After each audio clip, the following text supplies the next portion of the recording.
इतिहास गवाह है, जब भी कोई व्यक्ति घर में या घर से बाहर कभी भी कहीं भी मुसीबत में फंसा हो और उसने अपने ग्राम देवता स्थान देवता को पुकारा हो, तो देवी देवता उन गुहारों को सुन के उसी समय उन व्यक्तियों की सहायता के लिए उपस्थित हुए हैं। नमस्कार दोस्तों, मेरा नाम है विकास शर्मा और आज हम आए हैं देव कथेश्वर के प्रांगण में। जी हाँ दोस्तों, आप मेरे पीछे देख सकते हैं देव कथेश्वर का ये मंदिर बहुत ही भव्य। और अभी कुछ दिनों पहले यहाँ पर शांत महायज्ञ का भी प्रायोजन किया गया था।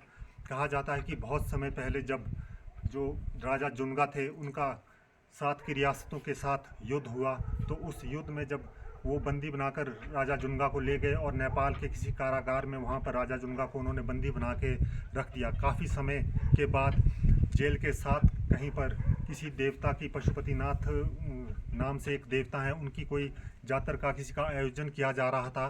तो कारावास में राजा के कानों तक भी वो बात पहुंची। तो वहाँ पर जो बाहर चौकीदार द्वारपाल थे, उन्हें राजा ने कहा कि ये बाहर कौन से देवता का जो है ये जातर है, ये किया जा रहा है और क्यों किया जा रहा है। तो वो जो व्यक्ति था जिससे ये प्रश्न पूछा गया था, उसने कहा कि ये यहाँ के कथेश्वर देव हैं और जब भी कोई व्यक्ति इनसे कोई भी मन्नत मांगता है तो वो मन्नत ज़रूर पूरी होती है। तो उसी मन्नत के पूरे होने की खुशी में जो है ये कोई भी यहाँ पर जो है जातर का आयोजन कर रहा है। तो जो राजा थे उन्होंने कहा कि अगर मैं इन देव से यहाँ से अपने को छुड़ाने की बात कहूँ तो क्या वो पूरी हो जाएगी। तो उस व्यक्ति ने कहा कि जी बिल्कुल, आप इन देव से कुछ भी मांगेंगे तो वो तो आपको अवश्य मिलेगा। तो उसी दिन रात को देव ने मन ही मन में कथेश्वर देव से गुहार लगाई कि हे देव, आप मुझे यहाँ से छुड़ाएं। और हुआ भी यूँ ही, वहाँ से जो राजा हैं वो कारावास से जो है छूट गए और वापस अपनी रियासत में क्योंथल रियासत में आ गए। हालांकि उस बात का किसी को पता नहीं है कि वो किस रूप में वहाँ से छूटे और देव ने उन्हें किस रूप में वहाँ से छुड़ाया और किस रूप में उन्हें अपने साथ यहाँ पर लाए। लेकिन वहाँ लाने नेपाल से क्योंथल आने से पूर्व देव ने उन राजा से एक वचन ले लिया कि आप मुझे अपनी रियासत में स्थान देंगे और उसके बदले में मैं आपको यहाँ से जो है इस कारावास से छुड़वाऊँगा। तो राजा ने उन्हें वचन दिया कि मैं आपको जो है अपनी रियासत में स्थान दूंगा और पूजनीय रखूंगा।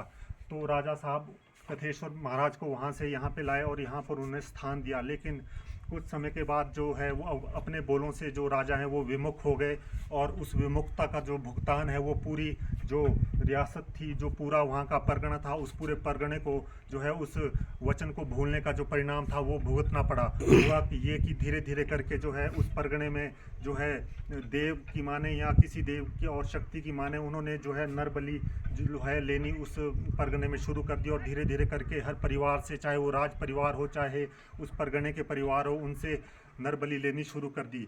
अतः यूं ही समय बीतता गया, किसी को कुछ भी मालूम नहीं था कि ये जो नरसंहार हो रहा है, नर बलियाँ ली जा रही है, ये किस कारण से हो रहा है। तो कुछ समय बाद उस गांव में फिरते हुए एक संत आए और वो संत जो है एक परिवार के पास गए और कहा कि यहाँ पर जो है ये ऐसा माहौल क्यों बना है। तो वहाँ पर परिवार में जो थे एक बुज़ुर्ग थे, उन्होंने कहा कि यहाँ पे धीरे धीरे जो है किसी के द्वारा नर बलि ली जा रही है और अब मेरा 5 पुत्रों की जो है नर बलि ले ली गई है, अब छठा पुत्र बचा है, आज इसकी बारी है। तो संत ने कहा कि आज ये जो तेरा छठा पुत्र है ये नर बलि के लिए नहीं जाएगा, इसके स्थान पर मैं जाऊंगा। और वो संत आए और उस स्थान पर गए और कुछ ही दिनों में 4-5 दिन जो है उन्होंने मंदिर में देव के साथ कोई भी उनकी गुप्त बातचीत हुई होगी, कोई भी पूजा पाठ हुआ होगा, उन्होंने देव के साथ वो 5 दिन मंदिर में रहे।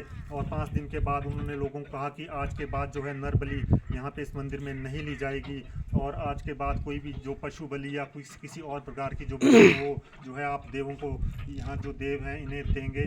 तो ऐसा सुनकर जो है सभी गाँव के जितने भी लोग हैं वो खुश हो गए और जो क्योंथल रियासत के राजा थे उन्हें भी संत ने कहा कि आपका कोई वचन था जो आपने अपनी सुरक्षा के लिए, अपनी रक्षा के लिए देव कथेश्वर को दिया था, लेकिन आप उस वचन से विमुख हो गए, जिससे इतना बड़ा जो नुकसान है आपकी प्रजा को, आपके इस परगने को भुगतना पड़ा। तो उन संत की कृपा से जो है उस दिन के बाद से नर बलि बंद हो गई और जो देव हैं वो सभी की रक्षा पहले की भांति ही सभी की रक्षा करने लगे। उस दिन के बाद आज तक जितने भी क्योंथल रियासत में जितनी भी जगहें, जितने भी परगने हैं, वहाँ हर जगह में देवकथेश्वर की एक एक झुपड़ी है जहाँ पर उन्हें पूजा जाता है। और देव जो हैं सभी लोगों की गुहार सुनते हैं और सभी लोगों की रक्षा भी करते हैं।